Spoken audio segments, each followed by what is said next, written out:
See you then. All right. Okey-doke.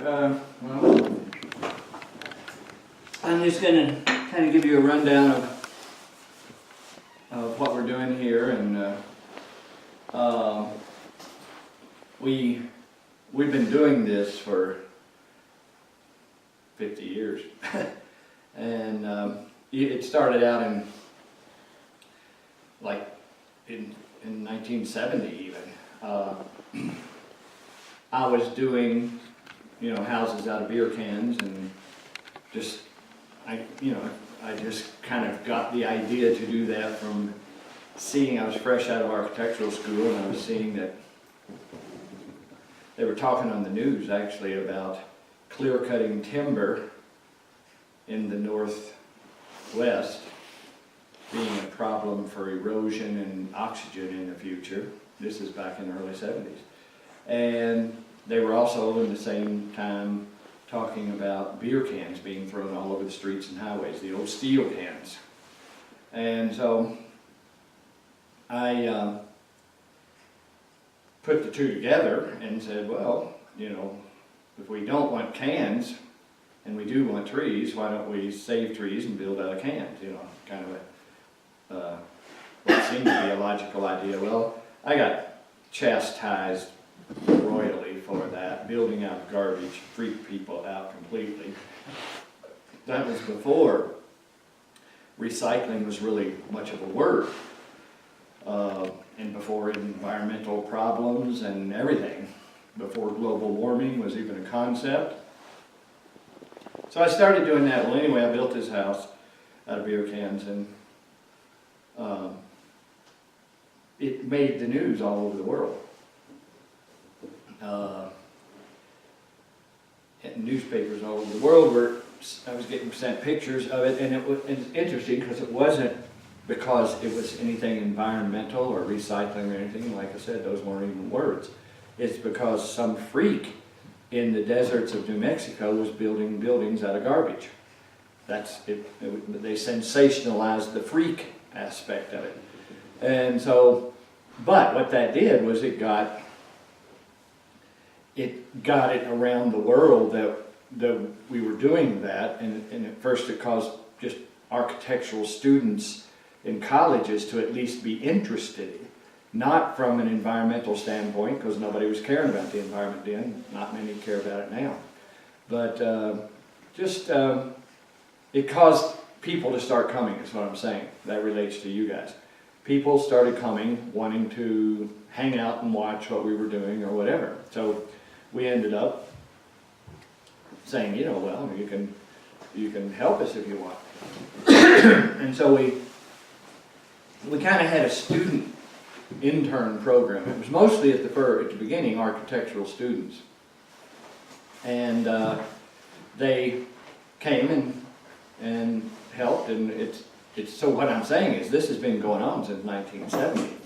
Well, then we kind of got it into a program, and we saw that there was interest, so we started making what we called seminars on weekends.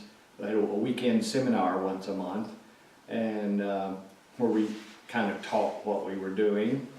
And then somebody actually told us we should do a school and try to get it started, but it was a big pain in the ass, and I didn't want to really get into that kind of business, so we just kept doing what we're doing. But then the people coming as interns kept coming, and we slowly, over the years, 70, 75, 80, 1990, and on, the world gets more aware of the fact that we do have environmental problems, we have garbage problems, we have energy problems, and we slowly started addressing those. In other words, the first beer can house was just a house made of beer cans, a house made of garbage, big deal.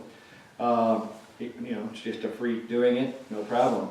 Well, we ended up developing over the years by responding to the environment, responding to the events around us in the world. We developed what we call 6 points, and our buildings now address these 6 points. These 6 points have been presented to me over the last 50 years as there's 6 things that you really can't live without. And you have to address them, you have to learn to address them yourself, or you depend on somebody like Donald Trump to do it for you.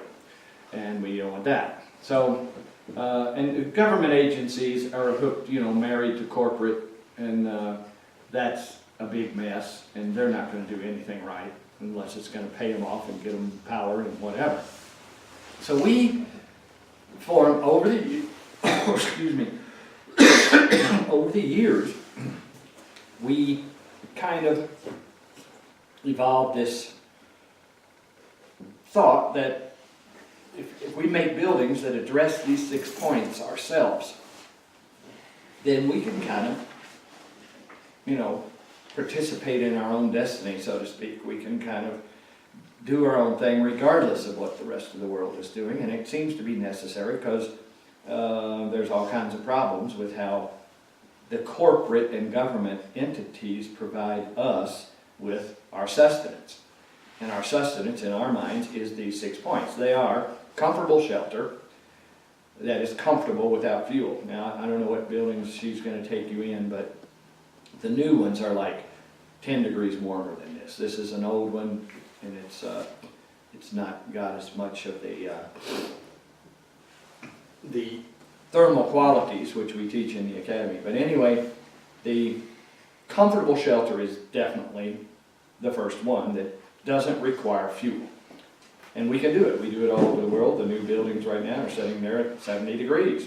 You'd be taking your coats off. This one will be okay in another hour. I don't know why they still have the shade cloth up at the top. That should be gone in the winter. But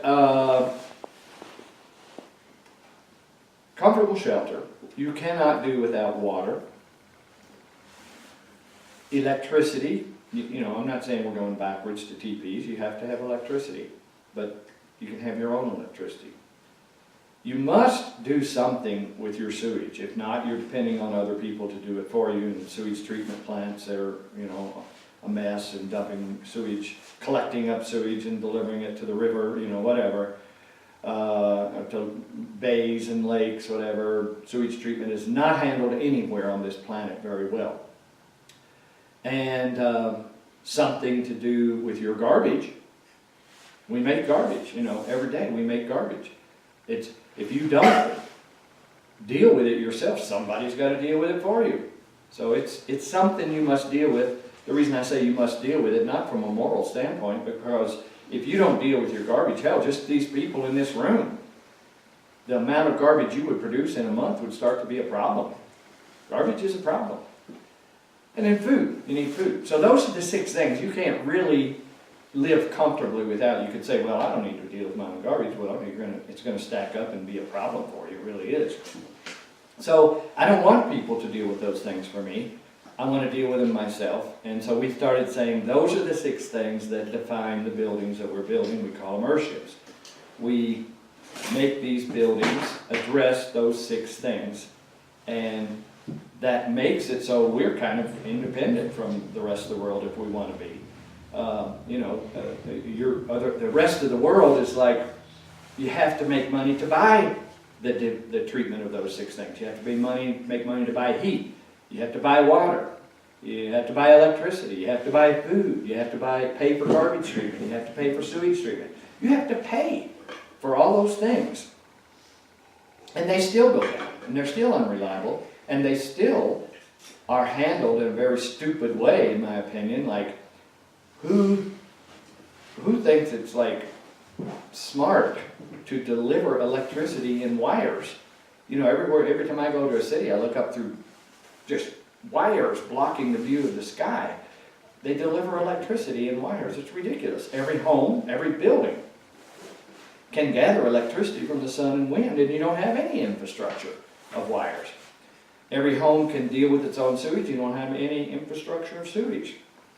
They're always digging up streets in cities because the sewage mains got clogged or something, or the water mains broke, or gas mains are, there's always, putting all this stuff underground into an infrastructure is archaic, in my opinion. Every building is a vessel that can take care of these things for you. a good way I look at it is a ship on the sea.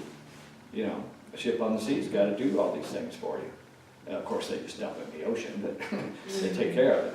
A ship in space has got to do all these things for you. And again, they dump the garbage out in space. You know, they're already contaminating space, as well as the ocean. But we consume it. We eat up our garbage. And we're learning how to do more and more of it. We consume our shit. We're eating it up, making plants out of it. The academy teaches how we turn shit into fig trees, you know. And it's like no sewage leaves the place. And yeah, we mix in permaculture too.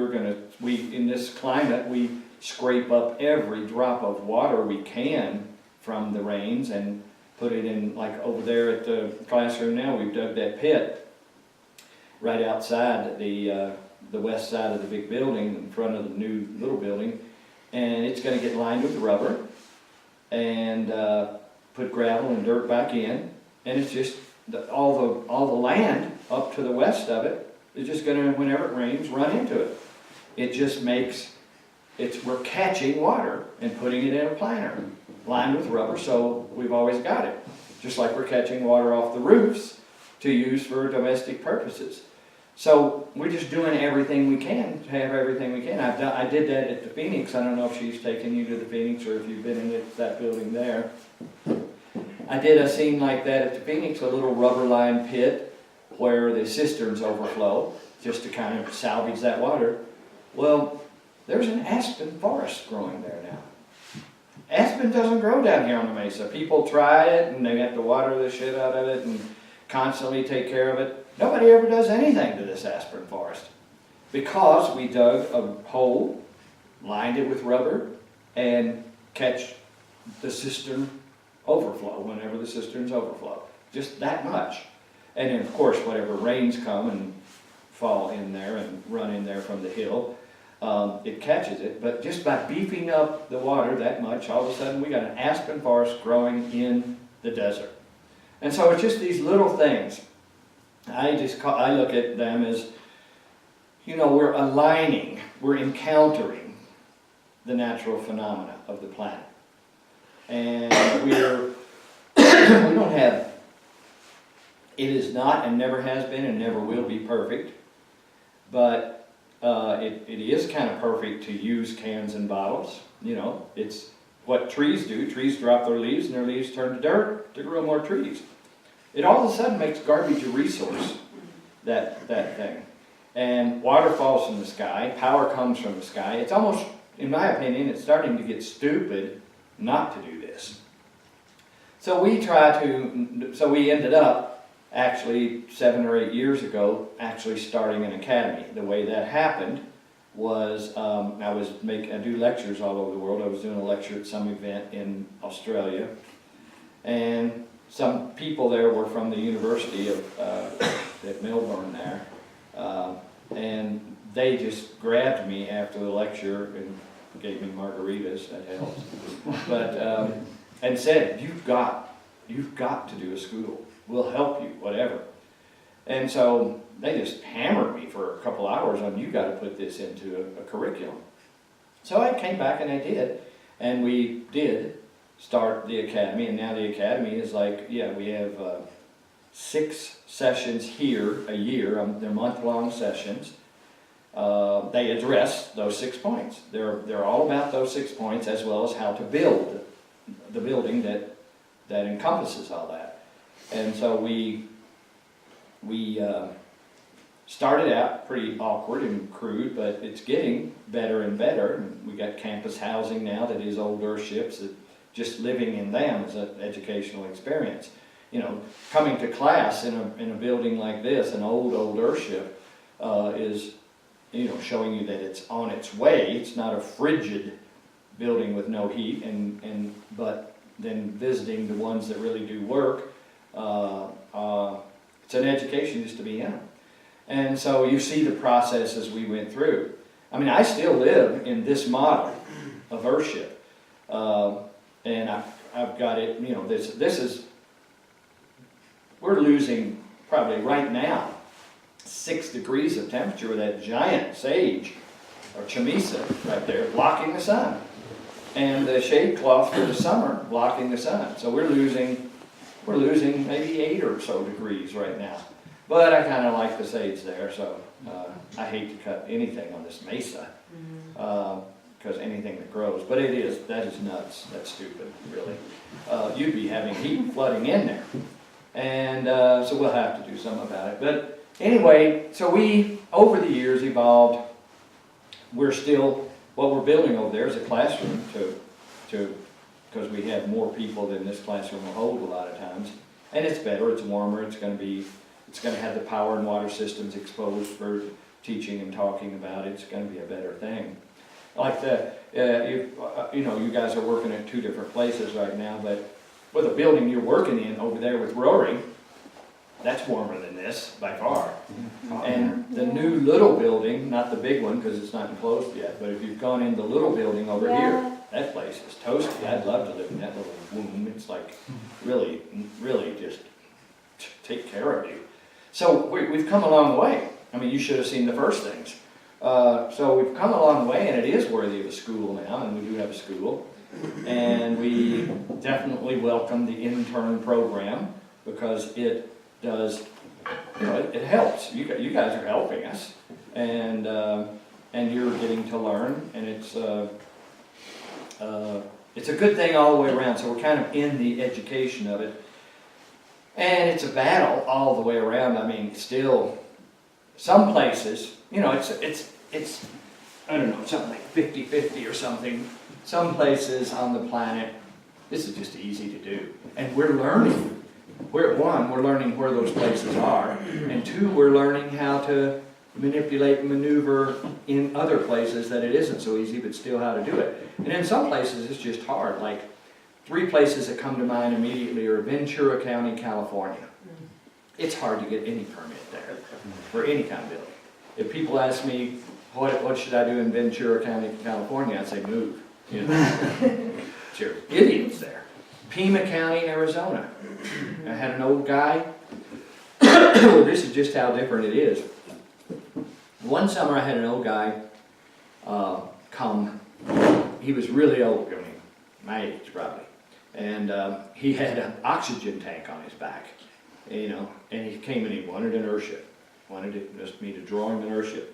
And I'm like, why do you want an Earthship? You're going to be dead soon. And he wanted it. So he had money. And so I drew him an Earthship, and for Arizona, and it was in Pima County, and they just, everything about it they couldn't handle. So he had to redraw it with engineers and redo this and redo that. And 3 years later, and several thousands of dollars, he got a permit, and it's still pretty much an Earthship. And he's still alive. He got it. He had some years there. He got it built, and it cost a fortune. But he was persistent, and he did it. Well, everybody can't afford that. And then at the same summer that he came to see me, another old guy came to see me from Miles City, Montana. 4 months after he walked in my office, he walked in the door of his Earthship. The other guy was 4 years, and this guy was 4 months, and no problem. So what I'm saying is, there's places where it's easy, and places where we're trying to make it easier. We know how to make it easier, let's say. And then I've got one right now that's blowing my mind. There's only a few of these cases. See, we've been doing this all over the world. We just came back from Japan. We did it. I mean, it cost a woman a few grand to pay an engineer to really take a risk on this building, and we did a good job of it. It's built. But it wasn't a crisis. It took her 6 months or something like that. But we drew one last year, an academy student from Reno, Nevada. They allow gambling and prostitution. They don't allow eco buildings. I mean, it's just insane there. Gambling and prostitution, but no eco buildings. And so it's taken us, we're about to get a permit, but it's cost him an extra 10 grand on drawings. So, there's just, you never know how it's going to be. And we're gotten to the point where, hell, we'll disguise them. We'll do concrete Earthships. We'll do whatever it takes to get people warm without fuel. That's the idea. So we don't need a nuclear power plant to heat buildings. I mean, it's interesting in Japan. This is the kind of, I'm running into so many different scenarios all over the world. There's just, it inspires me to keep doing this because it's needed. Like in Japan, they got the nuclear power plant that melted down from the tsunami, blah, blah, blah. Well, the way they sold that nuclear power plant to the Japanese people was they made them, they sort of wanted the public to subsidize it. And the way they did it was they had the architects and the builders not put much insulation in buildings, make the buildings need heat. And so then the people, and they said, we've got heat for you free, you save money on your buildings, but we can provide you nuclear power for heat. In Japan they don't ask the people, they tell them. And so they got the people to pay heating bills, electricity bills, or heating with electric, to subsidize the power plant. So all these people in these shabby buildings that, even a 5-star building is built very thin walls and everything, and it requires heat. I stayed in a 5-star accommodation there, and if the heat wasn't on, I was dressed like this. It was even colder than this. And if it gets really cold there, it's just like, I remember the first time I went, I was like, I get up in the morning, I had gloves on and everything, making coffee with gloves on. But, so the people subsidized the nuclear power plant, but they got a bunch of cheap electricity to run their electric heaters, and everything was fine. Well, the power plant melts down from the tsunami, and they got nothing. They got some coal-fired stuff, and I mean, electricity now is astronomically expensive, and it's just cold. 5-star buildings are cold. I did a lecture for 300 people. They're all sitting there with blankets and gloves and earmuffs on. It's cold. So the Earthship that we built there is going to be, warm. It's already enclosed, and it's like it's a killer building, and it addresses all the other 5 of the 6 points too. So we're seeing situations like that around the world where the whole thing is backfiring. Humans are arrogant, and they think they can reinvent the world, and everything is backfiring. Everything they think they can do. Basically, if we had the humility to, take the sun, for instance, as a source of energy for electricity and for heat. And it's going to tell you what to do. You're not going to have a building that's facing north because there's a good view to the east or something northeast, and have it solar heated. No, you're going to face it to the sun, or you're going to be cold. And if you don't do it right, then you're going to be cold. And so so we started looking for phenomena. The Earthship building encounters phenomena to address those 6 points. And so those phenomena are like, to me, and I can't see how anybody could argue with this, they're the truth. And what I mean by truth is that the sun, no Democrats, Republicans, Russians, Jews, nobody can argue with the sun. They don't even try. The sun is very honest. It'll say, you go out in the Sahara Desert for 5 days naked, I'll kill you. Or, you dig a snow cave facing the south in Canada, I'll save you. It's honest. No politician's going to be that honest with you. Politician's always going to promise you a daiquiri on the beach, and he'll take care of you in every way, and he'll never do a damn thing after he gets elected. So, the sun is just honest. I had a black dog. It would lay in the sun in the wintertime and lay in the shade in the summertime. It's just that simple. Gravity is another phenomena of the planet. It's honest. You want to argue with gravity? Go jump off the bridge and see if gravity wins the argument or not.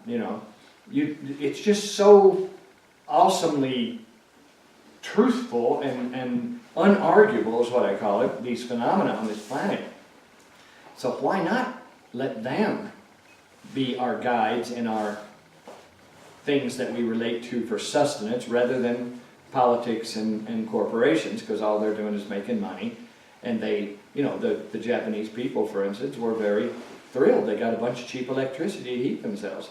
Well, it backfired. Now they're cold, and you can't rebuild all those buildings. And I mean, where I was just at, there were just tons of buildings, just cold buildings. And sun's up there in the sky, not as much as we have here, but so that's what we do now. Is it's kind of half education and half doing it around the world, and we keep learning more and more. And there are, people are interested, from interns like yourselves to academy students. If this was halfway reasonable for you to be here in November, December, I guess, as an intern, then if you come to a spring or a summer academy, you're going to get everything. You have classes and everything is taught in detail, and it's quite a bit different than the intern program. And then people go with, like we're getting ready to go to Puerto Rico here in a couple of weeks. I mean, that's academy students and interns, and we got returning away people that just want to go there and help us do it. What we're doing in Puerto Rico is just building, giving it away. That will withstand hurricanes, that will cool itself, that will make its own power, that will treat its own sewage, blah, blah, blah. So we're doing that, and then we got an academy going. We do the academies around twice a year in other parts of the world.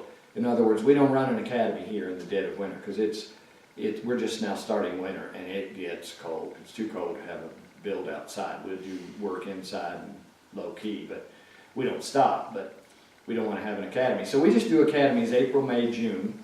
July and August are actually too hot. Not really that bad, but bad enough that if you haven't been here before, you're out there in July getting eaten alive by these little bugs called no-see-ums, and just working in heat to the point of passing out. So we don't run academies in July and August. Then we do it again in September, October, November. And then January, February, March, we usually do them around the world somewhere. We've even done them in December. So this one around the world is in Uruguay. We just did one, and the build we just did in Japan in November was an academy. And people from all over Asia came, all over the world came. And now we got the one in Uruguay. It's full. And then there'll be, we got them coming up in England and India and Australia and so on. We put them on the website. They're coming up. And we use them sometimes to help fund a building if we think it's a really worthy cause, and like obviously Puerto Rico is, and Bangladesh will be. So now it's just we're building these, we're learning, people are learning, it's getting better and better and better. There's a lot of buildings here in Taos that were on their way to being Earthships that are okay, they can be retrofitted. This building could be messed with a little bit, and it would be as damn near as good as the new ones that are being built.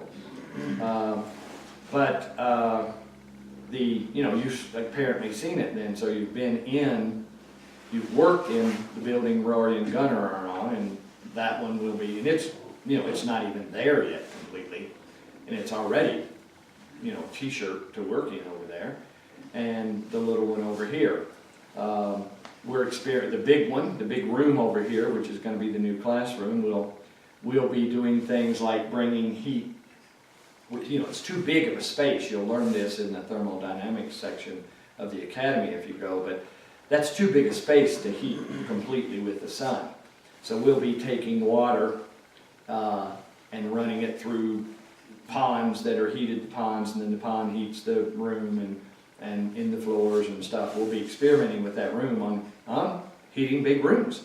Because if you notice, the building like the one Rory's working in Gunnar, it's more shallow than this way, and it has a double greenhouse, and it's got a thermal wrap all the way around it. This is just a very U-shape, whatever this is.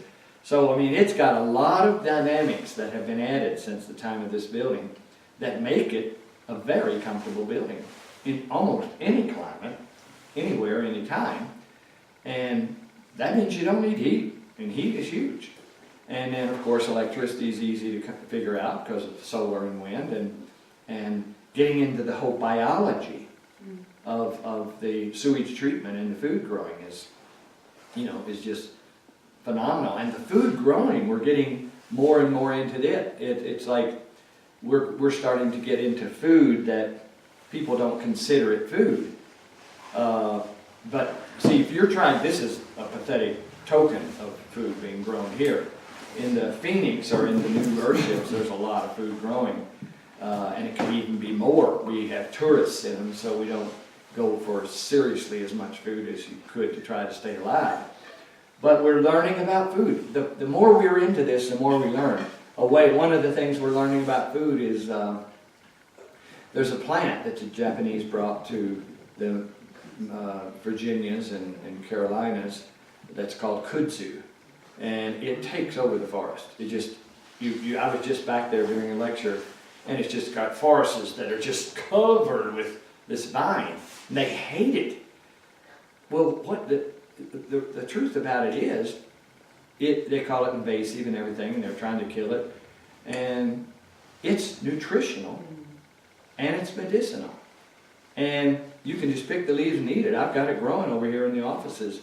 And I had to fight the plant people here in the company because they were educated that it was a bad invasive plant. Well, it's only bad and invasive if you don't know how to use it. And see, if you're growing your own food in an Earthship, you want something that'll have a chance of keeping up with your appetite. Well, kudzu will. I mean, the downside of kudzu is that it'll attack you in the night.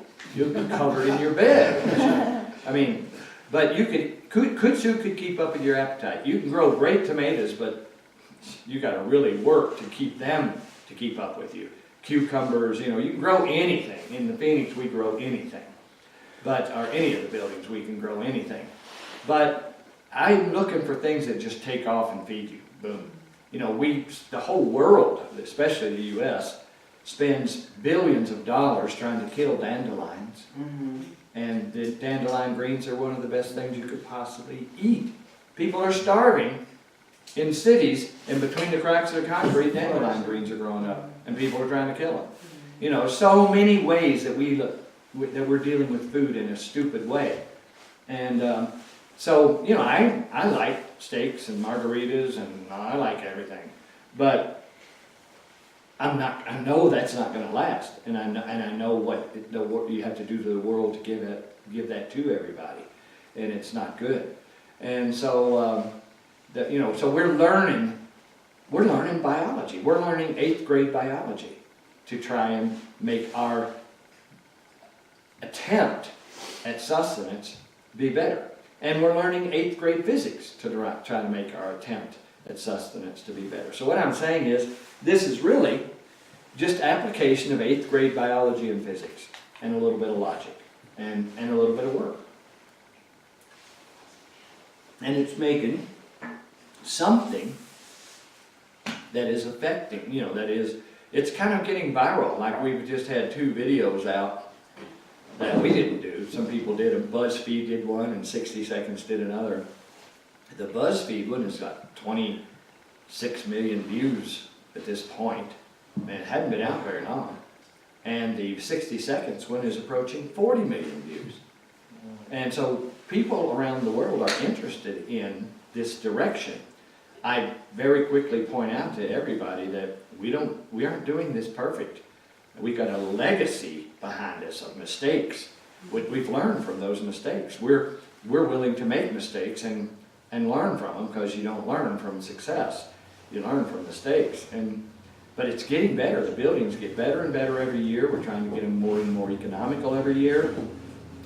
And we put out this app that itself is a learning experience. It's been out almost 3 years, and we're still just learning how to make it work for people. But the thing that it does, we have a lot of designs that are very, very simple.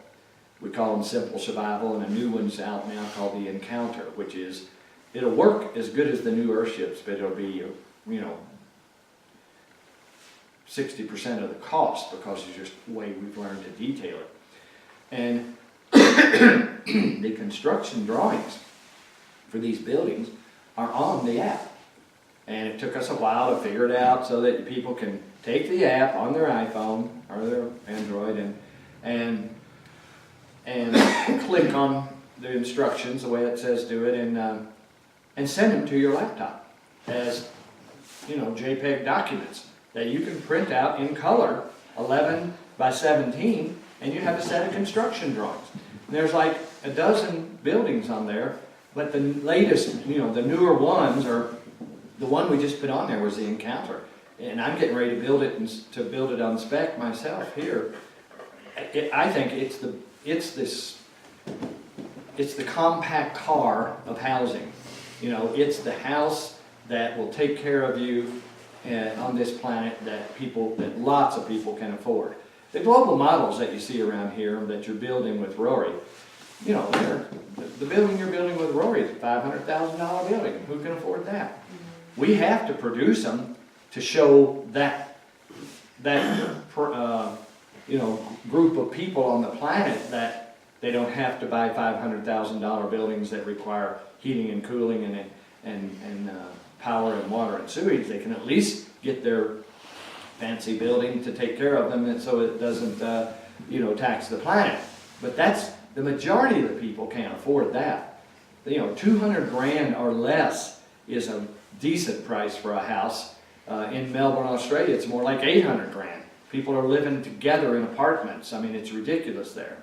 So we're trying to make a building that's sort of like, you know, what is it, you know, Toyota Corolla or some Ford compact car these days that a lot of people can afford. We're trying to make housing that does what that provides sustenance off the grids that people can afford. And when we get into that, we find out that the majority of the people on this planet can't afford 150 grand. They can't afford 25 grand. They don't have any money. So we're looking at that. That's why we're going to Puerto Rico and Africa and India, trying to show ways of doing this that you can just gather around you and make housing that applies these principles. And we actually, for us, it's been an extreme learning experience, and it's changed our whole mind on how to live on this planet. And we have, on the app, come up with what we call the simple survival, which we're elaborating on over here, but way too elaborate. But there are very simple versions of this that can be done for pretty much nothing. And it's just, if everybody understands thermal mass and solar gain, if everybody understands biology, if everybody understands, you know, harvesting water, they can do it without having to spend 500 grand. So it's just like, at first it was like decades of us learning how to do this, learning how to then do it within the codes, learning how to do it then so it didn't cost a fortune, learning how to do it then so it got in the price range of regular cheap housing, and on and on. In other words, our lessons are never going to be over. And but if we can make people, actually it's over an hour long. People don't look at things over an hour long. Like the reason that one 60-second video has gotten almost 40 million views is because it's 60 seconds. But more in depth of the philosophy of what I'm saying is in a podcast that just came out. And it's some guy in Japan gave me margaritas and bought me for an hour and asked a lot of questions. And the answers are pretty good about why we're doing this, why the logic of what this could mean if it was taken on by the world. And what we're seeing is there is a crescendo. It is like a virus. In other words, I don't believe that you put Earthships up on a billboard and say, build an Earthship and be happy and and have a lot of sex and whatever because you live in an Earthship. I mean, or build an Earthship and it's the best, and you know, we don't do any advertising like that. I think that if something is right for people, it will spread by word of mouth. It'll be like a virus. You know, like when the last little pond of water is, before the rainy season comes in Africa, the last pond of water is just about to dry up. You see all kinds of animals around it, you know, elephants and lions and deer, and everybody needs water. You know, they're not arguing over the water or over whether water is good for them or not. They're willing to risk their lives to come to water. Well, I think if we're doing the right thing, with this whole thing we're doing, it'll be like that. And it's getting close to being like that. Nobody's going to argue that they need a fig tree to grow figs, you know, that they need bananas. Nobody's going to argue they need some way to get rid of their sewage, that they need to be warm, blah, blah, blah. We want to present this as unarguable and let it speak for itself. And it is, at this point, I'd have to say, it's pretty much like a good virus. You know, we go around the world sneezing on people, and people are getting the virus. And if they, you know, we're not having to convince people. I'm explaining myself. I'm explaining to you what we're doing. But, you know, I'm not saying this is the only way to do anything. I'm just saying, you know, thanks for coming here, and you are helping to show us that what we have been doing for 50 years is starting to make some sense on the planet. It's not a profession that's going to make a fortune. It's a profession. See, what we're trying to do is basically undermine economics. Right now, money is the only way you can get anything: power, water, sewage, food, or anything. We want people to not need money, and we see that a little bit here. I mean, if I got somebody working for me, say, that lives in an Earthship, that heats and cools itself, that grows its own food, that makes its own water, that treats its own sewage, that makes its own electricity, that they have no utility bills, and they sort of help build or built their own Earthship, it's hard to get them to work because they don't need work. You know what I mean? They don't need money.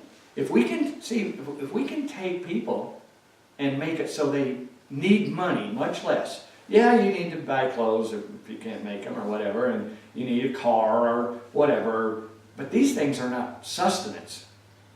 If you can get sustenance to people for much, much less money, you have weakened the economy. Right now, the economy is God, pretty much. You know, all the churches, synagogues, whatever, they're whatever. People are afraid of and worship money, because money is between them and sustenance. And if we can present sustenance to the world with a minimum amount of money, then, you know, we're looking at a different planet, and I call it an insignificant economy. We're not gonna, you know, economy right now is God. I'm looking at, yeah, you need economy to trade strawberries for marijuana or whatever, but you need a different economy, and you need economy not to be God. And then it's a much less stressful place to live, and we're not stressing the planet, and we're not stressing each other, and things could be a lot different.